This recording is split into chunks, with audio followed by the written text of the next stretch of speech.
Programme breaking barriers में मैं हूं आपकी होस्ट आलिया। इस वक्त की सबसे बड़ी खबर तो यही है कि army chief general Syed Asim Munir के खिलाफ उनको कत्ल करने की मनसूबाबंदी की जा रही है और सोशल मीडिया पर भी एक मुहिम चलाई जा रही है इस हवाले से। और ये खबर ब्रेक की है या इसका इंकशाफ किया है प्राइम मिनिस्टर शहबाज शरीफ ने। और वज़ीर आज़म शहबाज शरीफ साहब की जो स्टेटमेंट है इस हवाले से वो इस वक्त सोशल मीडिया पर व्हाट्सएप ग्रुप्स में वायरल हो रही है, जिसमें उन्होंने तफसीली इसके ऊपर बात की है कि आर्मी चीफ के ख़िलाफ़ उनको कत्ल करने की मनसूबाबंदी की जा रही है। और इस सिलसिले में हुकूमत ने, वज़ीर आज़म ने इदारों को हिदायत कर दी है कि इन लोगों को कैसे पकड़ना है जो ये मनसूबाबंदी कर रहे हैं। और इसी के साथ प्राइम मिनिस्टर की एक डिटेल्ड ट्वीट सामने आती है और उस ट्वीट में उन्होंने क्लियर कट ये बताया है कि आर्मी चीफ को कत्ल करने की प्लानिंग कौन कर रहा है, ये मुहिम कौन चला रहा है, सोशल मीडिया पर इस कैंपेन के पीछे कौन है और किस तरीके से ये इसको आगे बढ़ाया जा रहा है। अपनी ट्वीट में वो कहते हैं, Imran Khan continues to engage in a vile, malicious campaign against COAS, general Syed Asim Munir, army chief. फिर वो लिखते हैं, his trick of using the proxies to threaten the army chief of an assassination attempt has been badly exposed। फिर वो आगे ये कहते हैं कि planned attack on the state symbols failed। और वो ये लिखते हैं कि जो इमरान खान हैं वो डेस्परेट हैं और वो यानी पावर हंग्री हैं कि वो इस वक्त उनको ताकत चाहिए और वो इक़्तिदार हासिल करना चाहते हैं। इस तरह की जो काबिल मज़म्मत टैक्टिक्स हैं वो काम नहीं आएंगी और वो इस तरह की मुहिम चलाकर सिर्फ़ और सिर्फ अपने आप को एक्सपोज कर रहे हैं।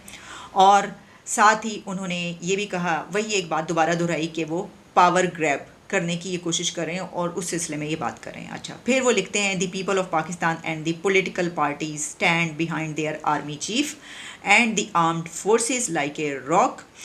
और इस तरह की किसी भी साजिश को जो है वो उड़ा के रख दिया जाएगा, वो नहीं माना जाएगा और इसको फेल कर दिया जाएगा। और ये जो साजिश है, conspiracy and undermining their prestige, honour and integrity. अब ये मैंने आपको कहा था ना कि क्लियर कट है, उसकी वजह ये कि इसमें उन्होंने नाम लेकर बताया कि ये कौन कर रहा है। अब देखिए, जब हम सोशल मीडिया की बात करते हैं तो उस पर ऐसी बहुत सारी चीज़ें चलती रहती हैं। ये बात गलत नहीं है कि सोशल मीडिया पे ऐसा बहुत कुछ चलता रहता है कि जिसको देखकर समटाइम्स बड़ी हैरानी होती है कि ये क्या लिखा गया। अच्छा, फेक न्यूज़ तो अपनी जगह पर वो तो एक होती है ना कि वो गलती से भी कभी हो जाती है, आपको नहीं पता, लेकिन आपको जो कहा गया वो पसंद है तो आपने वो आगे बढ़ा दिया। लेकिन उससे बढ़कर ये ज़्यादा ख़तरनाक है कि जब आप किसी पर्सनालिटी के ख़िलाफ़, चाहे वो कोई भी हो, उसके खिलाफ जब कत्ल करने की, ख़ास तौर पर मतलब कत्ल करने की हद तक इस तरह के पोस्टें की जा रही हों, शेयर या ट्वीट्स की जा रही हों, या इसको लिखा जा रहा हो, या इसके ऊपर बात की जा रही है, या हिंट दिए जा रहे हों, या जिस तरह वो कह रहे हैं जो भी चल रही है कैंपेन, उस हवाले से ये जो है ये तो इसको कंडेम करने की ज़रूरत है और काबिल मज़म्मत है ये बात। अब क्योंकि उन्होंने, प्राइम मिनिस्टर ही बता रहे हैं, उन्होंने ये रिवील किया है कि ये प्लानिंग हो रही है, तो फिर साथ ही कहा गया है कि इस सिलसिले में जो भी इदारे हैं उनको ये हिदायत कर दी गई है कि आपने इनको पकड़ा जाए। तो अगर इदारों को हिदायत कर दी गई है तो उसका मतलब ये हुआ कि जो भी इस तरह की ये सोशल मीडिया पे कर रहे हैं उनकी तो फौरी तौर पर पकड़ हो जाएगी। वो इस वक्त इशारा ये कर रहे हैं, उन्होंने जो बात की है, खैर इशारा के कर रहे हैं, क्लियर कट उन्होंने कहा है, लेकिन वो ये कह रहे हैं कि इससे पहले क्योंकि इमरान खान ने आर्मी चीफ से बार बार मुलाकात करने की बात की है और वही चाह रहे हैं कि वो उनसे मुलाकात करें। और उस तरफ से जवाब अभी तक जो सामने आ रहा है वो यही है कि नहीं, कोई जवाब नहीं दिया जा रहा, या ना में जवाब है, या कोई इस तरह की ग्रीन सिग्नल नहीं दिया जा रहा, या उनकी मदद नहीं की जा रही, तो इसलिए ऐसा जो है वो किया जा रहा है। या ये डराने के भी तरीके होते हैं, आपको पता है कि भाई, वैसे तो खैर अजीब सी बात होगी अगर हम ये कहें कि आर्मी चीफ को डराने के तरीके हो सकते हैं, यानी इस तरह की मुहिम आप समझ ही सकते हैं कि एक, यानी जो इस हवाले से जो सिक्योरिटी कंट्रोल या जिनके हाथ में होती है उसको अगर आप इस तरीके से करेंगे तो, लेकिन इसमें बहरहाल ये देखने की ज़रूरत है। अब देखें, इसमें एक और बात है और वो ये है कि जैसे इमरान खान अभी तक कोई 4-5 अपने कत्ल की साजिशें बता चुके हैं अपनी स्टेटमेंट्स में, अपने बयान अंदर उन्होंने ये बताया कि उनको कहाँ कहाँ पर कत्ल करने की कोशिश की गई और की जा रही है अभी भी, और कैसे मनसूबाबंदी की गई, जिसमें जो उनके ऊपर गोलियां चली उन्होंने वो बताया। फिर उन्होंने कहा जुडिशल कम्प्लेक्स में जो किया गया उस पर उन्होंने बाकायदा एक वीडियो भी बनाई जिसमें उन्होंने कहा कि ये जो हजूम है इसमें नामालूम अफराद हैं। और फिर उनके जो हेलीकॉप्टर है उसमें अगर पेट्रोल ख़त्म हो जाता है या ऑयल, वो उसके ऊपर कहते हैं कोई इस वजह से हुआ, फिर उसमें कोई मिक्स करने की पेट्रोल, मेरा ख्याल है ये भी कोई खबर मैं पढ़ रही थी, वो की गई। वो भी उन्होंने कहा कि ये भी प्लान है, वो साजिश है उनको कत्ल करने। किसी और का एक मनसूबा तो बन ही सकता है, अगर हम ये कहें कि किसी के 5-6 मनसूबे बन सकते हैं। आर्मी चीफ और फौज के खिलाफ घटिया, मजमूम और शरंगेज मीडिया मुहिम शैतानी जहन की मनसूबाबंदी का नतीजा है और शोहदा के खिलाफ गलीज सोशल मीडिया मुहिम चलाने वालों की नई मीडिया मुहिम एक ही मंसूबे की कड़ी है। कौम इस घिनौनी साजिश को भी इसी तरह नाकाम बनाएगी जिस तरह 9 मई को मुल्क में खाना जंगी की साजिश नाकाम कर दी गई। मायूस अनासिर को बौखलाहट और मायूसी में मुल्क में नया बहरान पैदा नहीं करने देंगे। कौम अपनी फ़ौज और उसके सरबराह के साथ खड़ी है। और ट्वीट्स में जो उन्होंने कहा है वो मैं आपको पहले बता दी हूँ, जिसमें उन्होंने कहा है कि आर्मी चीफ और मुसल्लह फ़ौज के पीछे हम चट्टान की तरह खड़े हैं। ये चट्टान जो उन्होंने बोला है, ये आपको याद है शेख रशीद साहब इसी तरह बोलते हैं, जब वो उन्होंने कहा था कि मैं खान के साथ मैं चट्टान की तरह खड़ा हूँ। लेकिन वो चट्टान इस वक्त कहीं नज़र नहीं आ रही, यानी शेख साहब कहाँ पर छुपे हुए हैं। और उनकी जब वीडियोस भी सामने आती हैं तो वो कहते हैं कि मैं ऐसी जगह पर हूँ कि मैं अगर ये करूँगा तो यानी उनको ख़तरा है, पकड़े जाएंगे वो होंगे, लेकिन वो चट्टान की तरह साथ खड़े हैं। फवाद चौधरी का कहना है कि इस स्टेटमेंट का मकसद सिर्फ़ और सिर्फ आवाम और फ़ौज के दरमियान तफरीक पैदा करना है ताकि दोनों जंग में हों और हुकूमत अपनी लूट मार जारी रख सके। PTI की मौजूदा आर्मी चीफ के लिए सिर्फ नेक ख्वाहिशात हैं और आगे उन्होंने इलेक्शन की डिमांड भी की है। तो इस वक्त जो सबसे बड़ी खबर मुल्क में चल रही है वो मैंने आप तक पहुँचा दी। अगली खबर है मौलाना फजलुर रहमान की, जिसमें उन्होंने ये कहा है कि जनरल फैज़ हमीद की चेयरमैन सेनेट बनाने की पेशकश मैंने मुस्तरद कर दी। मौलाना फजलुर रहमान ये कह रहे हैं कि फैज़ हमीद ने मुलाकात में कहा उनसे कि मैं आपको सेनेट का रुकन और फिर चेयरमैन सेनेट देखना चाहता हूँ और आपने सिस्टम के अंदर तब्दीली लानी है। मैंने इनकार कर दिया। अच्छा, ये जो उन्होंने कहा है ना कि मैंने इनकार कर दिया, इस पे ज़रा मुझे शक व शुबा है क्योंकि मौलाना फजलुर रहमान चेयरमैन सेनेटशिप की जो है वो उससे इनकार कर दें, यानी अजीब सी बात नहीं लग रही आपको? उस वक्त उनके पास क्या होता था? मेरा ख्याल है कोई भी होदा नहीं होगा वो, तो फिर भी उन्होंने इनकार कर दिया। बड़ा भी दिल जिगरा है उनका। वो ये कह रहे हैं कि जनाब उनको ये हुआ तो उन्होंने इनकार कर दिया। ये भी हो सकता है मुस्तकबिल में ये भी कह दें कि उनको वज़ीर आज़म बनाने की पेशकश भी की गई थी, लेकिन उन्होंने वो भी इनकार कर दिया। तो मौलाना साहब, ये इनकार करना ज़्यादा मुश्किल था या अगर कोई बहुत ही मज़ेदार किस्म का हलवा लेकर आपके पास आए वो इनकार करना ज़्यादा मुश्किल होता है? पता नहीं, अब ये वो ज़्यादा बेहतर जानते हैं। तो मुझे लगता है कि मौलाना साहब के लिए ये इनकार करना ज़्यादा मुश्किल होगा बनिस्बत अगर कोई बहुत ही शानदार किस्म का मज़ेदार सा हलवा लेकर उनके सामने हलवे की प्लेट लेकर हाजिर और कहे मौलाना साहब ये लीजिए आपके लिए हलवा हाजिर है, और वो उसकी तरफ देखकर उसको इनकार कर दें। अच्छा, एक ज़रा बाहर से खबर लेते हैं और फिर 1-2 खबरें अंदर की भी शामिल करेंगे। और ख़बर एक ये है कि एक वीडियो वायरल हो रही है जनाब, और आप जानते हैं कि अमरीकी वज़ीर ख़जाना जो हैं वो पहुंची चाइना, और चाइना में उनका काफ़ी तवील दौरा था, यानी कि 4-5 दिन तो वो वहाँ पर रही हैं और उन्होंने 4 रोज़ा दौरे पर वो थी चाइना के। उस पर उन्होंने जो डायलॉग हुआ है वो तो अपनी जगह पर, उस पर तो हम बात करेंगे, लेकिन इस वक्त मैं बात कर रही हूँ कि उनकी एक वीडियो वायरल होती है और जैनेट येलन, आप जानते हैं कि उनकी कितनी एज है और उनका स्टाइल क्या है, लेकिन जब वो अपने काउंटर पार्ट से मिलती हैं तो उसमें उन्होंने उनको झुक के यूँ करके वो हाथ और फिर बहुत ज़्यादा झुक रही। तो ये वीडियो बहुत वायरल हो रही है और इसको ये कहा जा रहा है कि ये अमेरिका की कमज़ोरी नज़र आ रही है, जो बॉडी लैंग्वेज है अमेरिका के वज़ीर ख़जाना की, जैनेट येलन की। तो ये कमज़ोरी है कि वो चाह रही हैं कि वो जिस काम के लिए आई हैं या चाइना जो है वो उनसे पंगा ना ले, या इस तरह की बहुत सारी बातें चल रही हैं। अच्छा, अब आप इसको किसी भी तरीके से वैसे तो देख सकते हैं, लेकिन मैं ये समझती हूँ कि जब वो वहाँ पर पहुँची हैं तो वो जो चाइनीज़ है उनका मिलने का एक अंदाज़ है, यानी वो भी इस तरीके से वो मिलते हैं। अब हुआ यह है कि उस वीडियो में जो चाइनीज़ अथॉरिटी है चाइना की, वो उनसे ऐसे नहीं मिल रहे, जबकि वो सीधे खड़े हैं, जबकि वो ऐसे मिल रही हैं। फिर पीछे से एक खातून आती हैं जो उनको पता नहीं पकड़ती हैं, रोकती हैं या क्या है वटएवर।